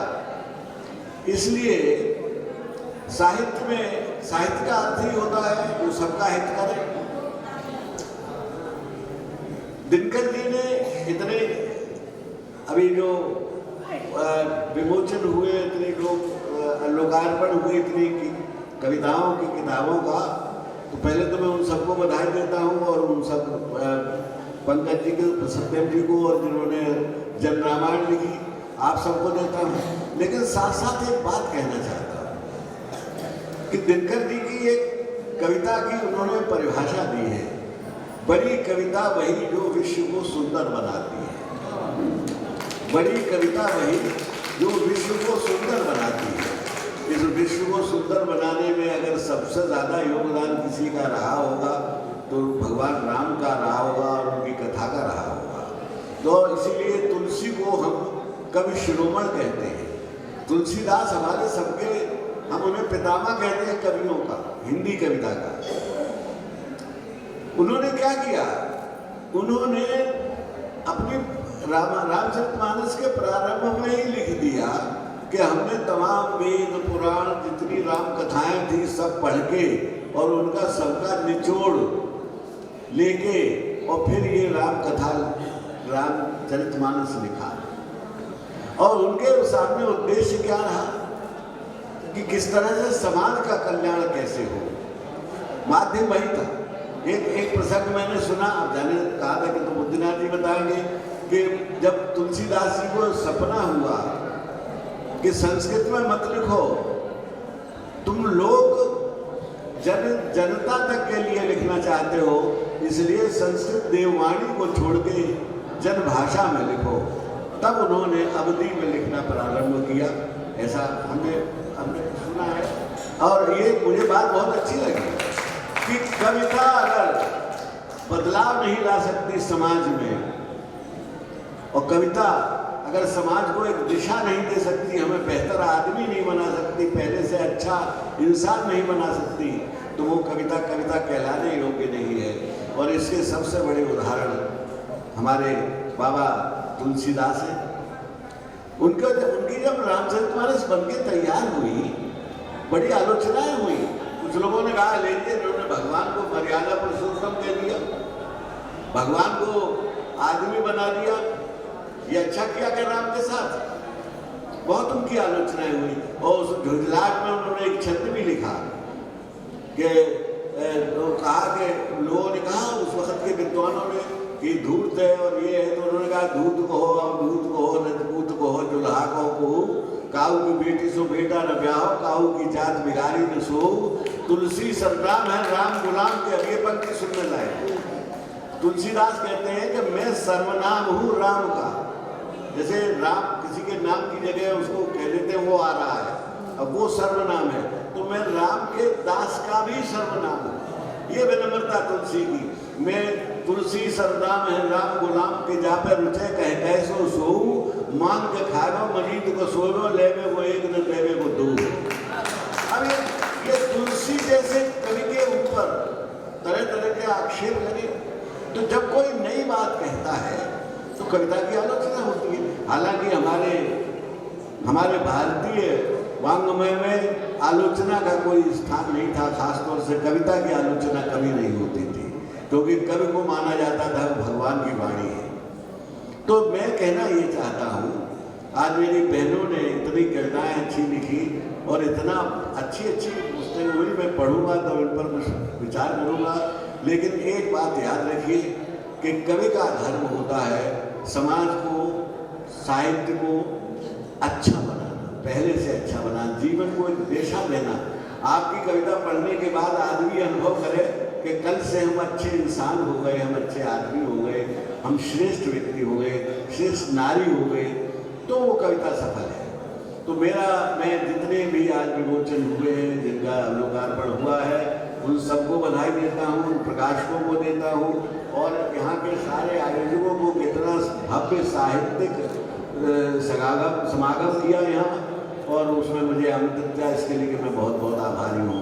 मैं विश्वनाथ जी कह रहे हैं कि आप कुछ हमने छंद सुना दिए। मैंने भी राम कथा को एक प्रतीक के रूप में मान के कुछ संदेश दिए। अब देखिए, कुछ तो ऐसे थे जो हमारे माता ने हमको एक कथा सुना दी, हमने उसका कविताबद्ध कर दिया। अब एक हमने किसी ने बड़ों ने किसी ने सुना दी। मैं पहले दो छंद ऐसे सुना देता हूँ। एक मैंने सुना कि रावण जो है वो अशोक वाटिका में सीता माता के पास जाता है और कहता है कि तुम मेरी ओर देखकर बात करो। वो तिनके की ओर से उनसे बात करते हैं। ये बात मंदोदरी को पता चल गई कि आज रावण गए थे अशोक वाटिका और सीता ने उनका बड़ा अपमान किया, उन्हें तिनके की ओर से बात की। तो अब ये बात जो थी, मैंने इस पर छंद लिखा है। व्यंग मंदोदरी ने किया एक रावण पे आप जैसी, जो मैं प्रेम अग्नि में सुलगती, मायावी स्वरूप ठीक राम जैसा धार लेती, देखे कैसे जानकी की प्रीत न उमंगती। बोला दशीष ये भी चाल चल देख चुका, ठगनी कुचाल मेरी मुझको ही ठगती, और जब जब राम का स्वरूप धारता हूं तो पराई हर नार मुझे जननी सी लगती।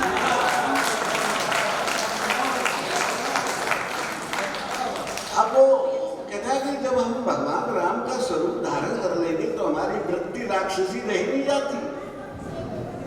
अब ये रावण के माध्यम से, ये तो बड़ी महान गायिका है, लेकिन उन्होंने आज बड़ी अच्छे सबको सुनाए।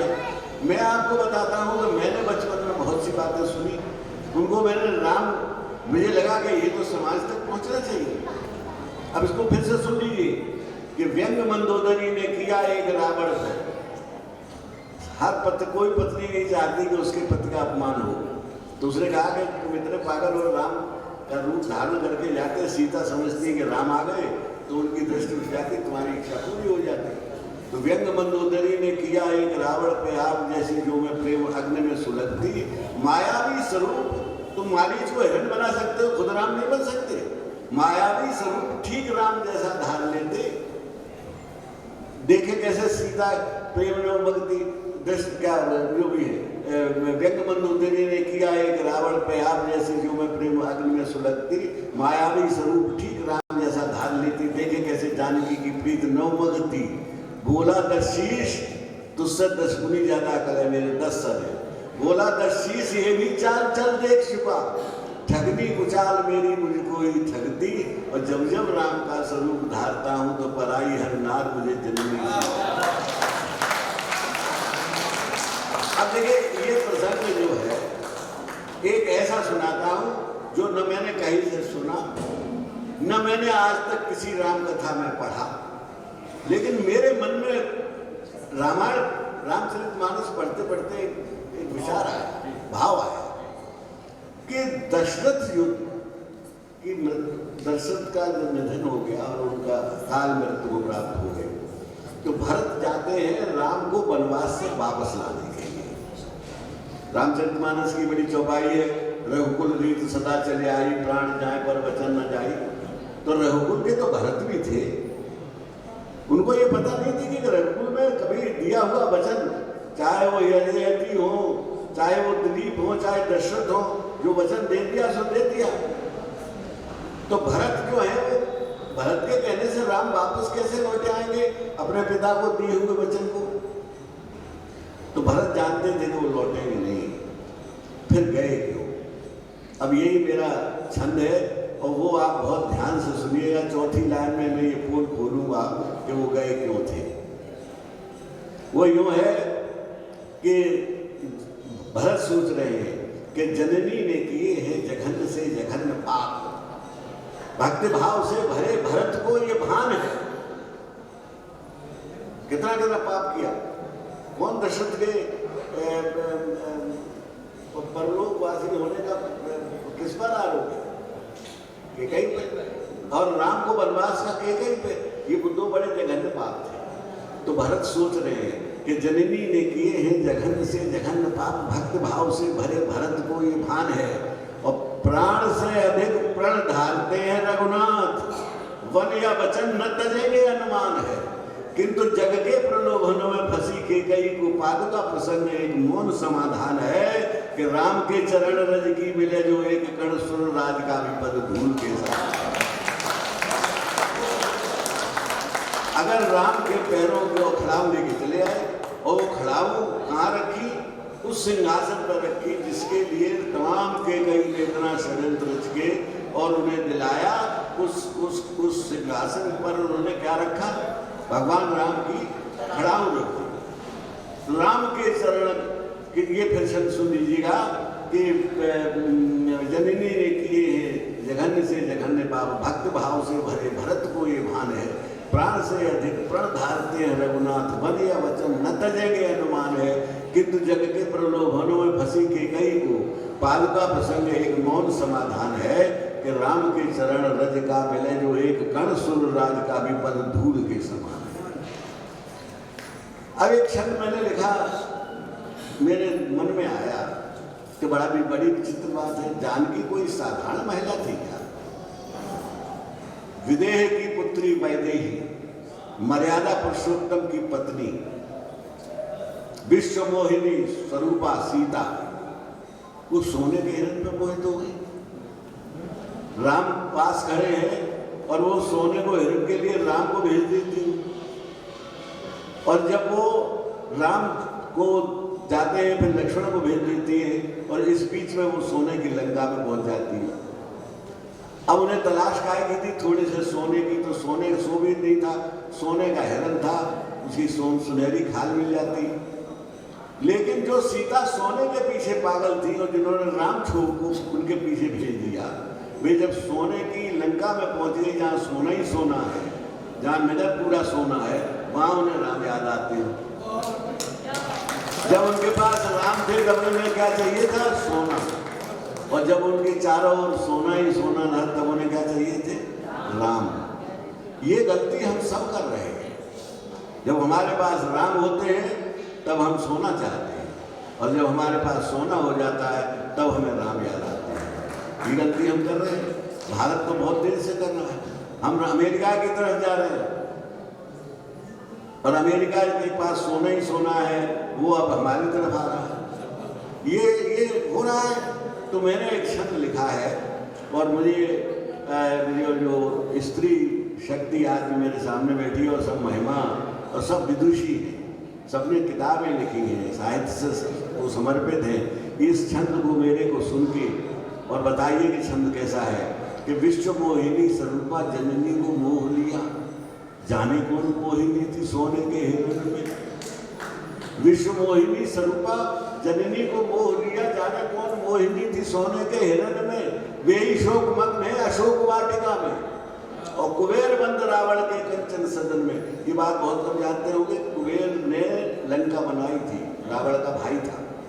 कुबेर बंद रावण के कंचन सदन में गलती क्या हुई सीता से कि एक ओर मायावी मारीच छद्मवेश धारे, एक ओर सारा जग जिनकी शरण में, और गीत कौन कहे जानकी न जान पाई, ग्राहे और ग्राहे कौन जग के चैन। इसे हम और एक और गलती हुई सीता जी से। सीता जी का त्याग कोई कम नहीं था। वनवास किसे हुआ था? राम को कि सीता को? राम को हुआ था। सीता चाहती तो रानी की तरह और जैसे उर्मिला रही, जैसे और दशरथ चाहते ही थे, जाने नहीं दे रहे थे। तो मैंने छंद लिखा कि फिर इतना बड़ा त्याग करने के बाद कहाँ भूल हो गई राम से। ये छंद सुन लीजिए बहुत ध्यान से कि सुख और समाज सारा राजपाट, लोकलाज सुख और समाज सारा राजपाट छोड़ दिया कौशलपुरी का पल भर में।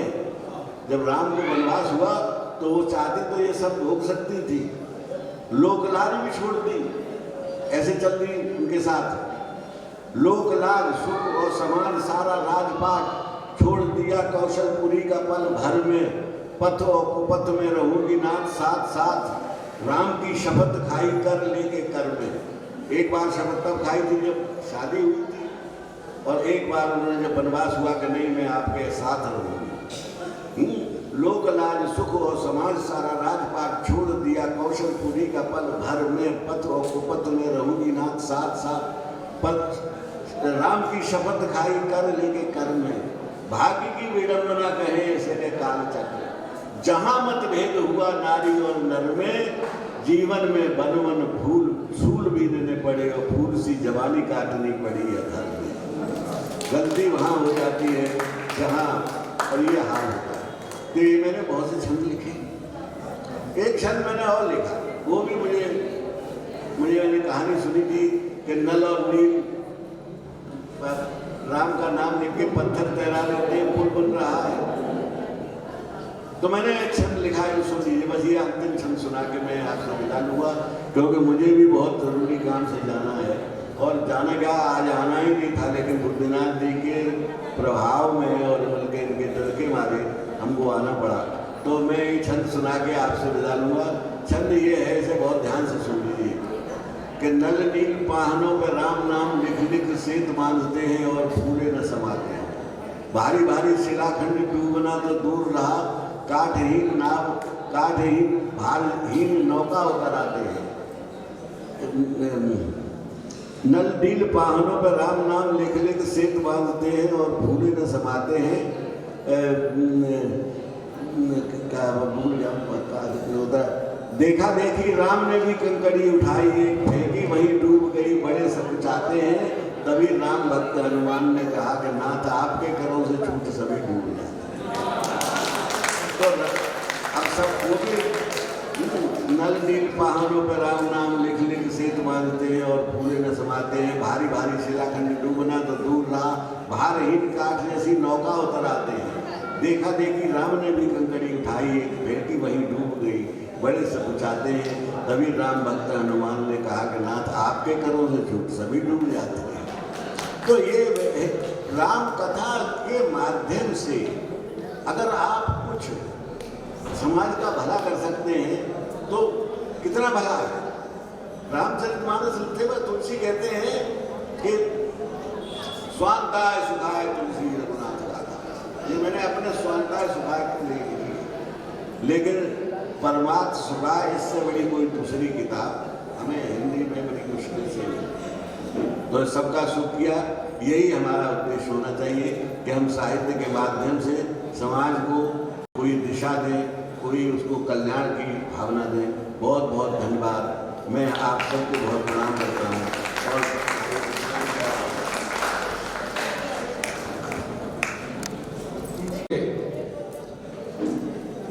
बहुत बड़े रचनाकार जिनकी कविताएं लोग हजारों हजार संचालक उद्धृत करते हैं और जिनका व्यक्तित्व हम सभी रचनाकारों के लिए आदर्श है। यहाँ पर हम मर्यादा पुरुषोत्तम राम को केंद्र में रखकर यह एक सारस्वत यज्ञ कर रहे हैं जिसमें देश के विभिन्न भागों से रचनाकार उपस्थित हुए हैं। आज जिस पुस्तक का लोकार्पण हमारे उद्घाटनकर्ता ने किया है वह अपने में एक ऐतिहासिक वस्तु है, क्योंकि इसमें राम के जीवन से संबंधित विभिन्न विषयों को लेकर लगभग 126 रचनाकारों ने काव्य माला तैयार की है। उस काव्य माला को आज समर्पित किया है और वो भी अवध नगरी में आकर। इसमें अधिकतर मिथिला से संबद्ध लोग हैं, रचनाकार हैं।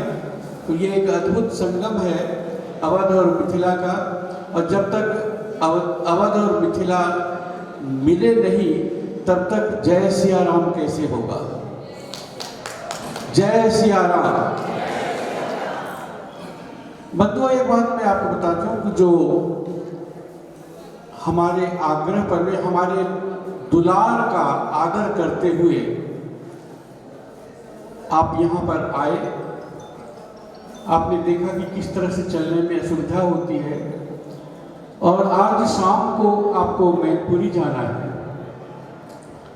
स्थिति ये थी कि न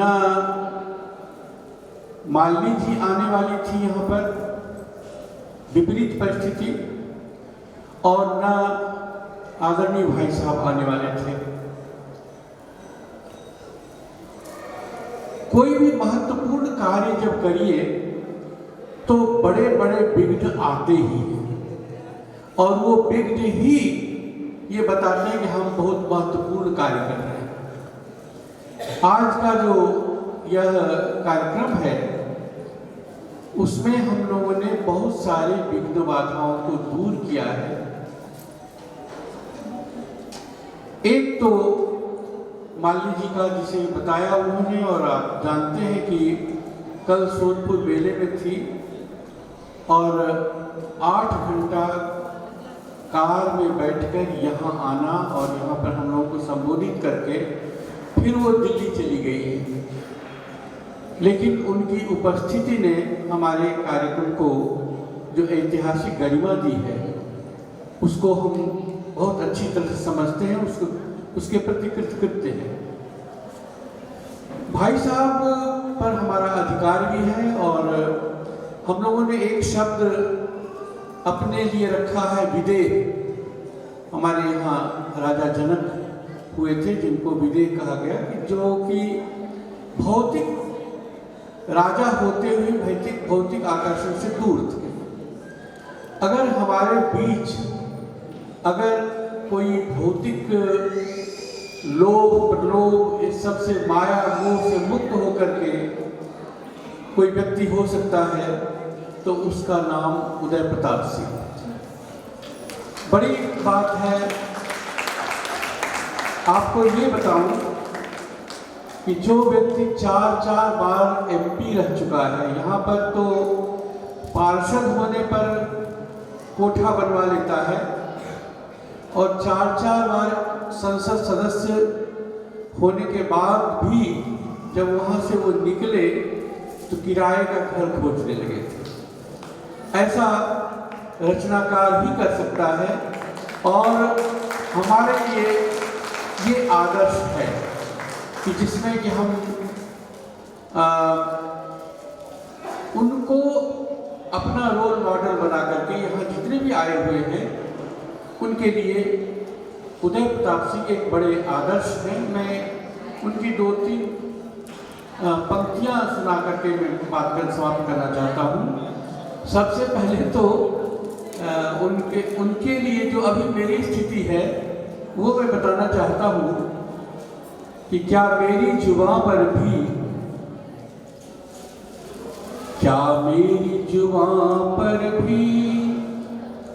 जादू तेरा चलता है, क्या मेरी जुबां पर भी जादू तेरा चलता है, क्या सोच के आया था क्या मुंह से निकलता है, क्या सोच के आया था क्या मुंह से निकलता है।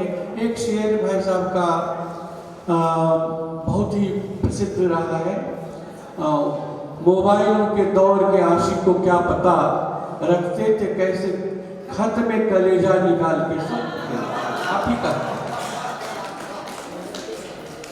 अंत में मिमेंटो के रूप में एक छंद में समर्पित कर रहा हूं। किसका है वो मैं बाद में बताऊं। चांदनी पर है। जब से संभाला होश मेरी काव्य चेतना ने, मेरी कल्पना में आती जाती रही चांदनी। जब से संभाला होश मेरी जब से संभाला होश मेरी काव्य चेतना ने, मेरी कल्पना में आती जाती रही चांदनी।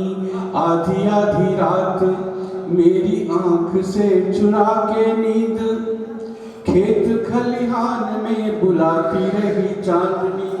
आधी आधी रात मेरी आंख से चुरा के नींद, खेत खलिहान में बुलाती रही चांदनी।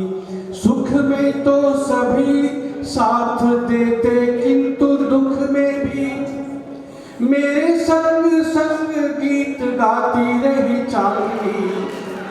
सुख में तो सभी साथ देते किंतु दुख में भी मेरे संग संग गीत गाती रही चांदनी।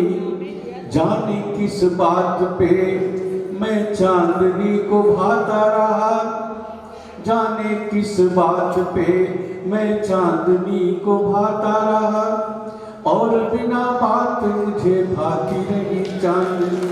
जाने किस बात पे मैं चांदनी को भाता रहा, और बिना बात मुझे भाती रही चांदनी। का एक मुहावरा है कि गंगा जल से गंगा की पूजा की जाती है, सरयू के जल से सरयू की पूजा की जाती है।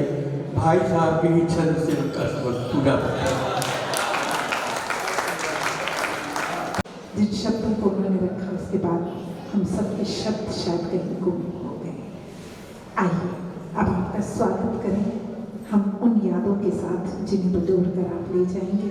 तो इस वर्ष हम अयोध्या में मिल रहे हैं, अगले वर्ष हम चाहेंगे कि हम मथुरा मिलें और भागवत पर कुछ काम करें कृष्णायन में। आइए सबसे पहले विनम्र अनुरोध जो इस पूरे कार्यक्रम को कंडक्ट कर रहे हैं पंकज जी से कि हमारे बीच डॉक्टर उदय प्रताप वो व्यक्तित्व जिसने 4 बार उस संसद भवन पर यानी 20 वर्ष वहाँ बिताने के बाद जो विदेह कहलाता है वो जगत प्रतिरूप नहीं तो वास्तव में और क्या कहलाएगा। ये होता है श्री राम का मनन। मनन वो है जिसे हम जीवन में धारण करें। आपका हम तहे दिल से धन्यवाद करते हैं। जितना गौरव आज आपने हमें यहाँ कर दिया है वो आपके समक्ष खड़े होकर कुछ क्षणों में हमने सब कुछ पा लिया। हम आपका भी अभिनंदन करेंगे डॉक्टर बुद्धिनाथ मिश्र जी। एक बार जोरदार तालियां हाथ उठाकर। आज के कार्यक्रम में 4 चांद तो आपने लगवाए हैं, क्योंकि जिन 2 लोगों को आप हाथ पकड़कर अपने दोनों हाथों में लेकर आए हैं उससे हम सबके चेहरे की रंगत, चेहरे का स्वरूप बदल गया। और मुझे लगता है जिस दिन से सीखा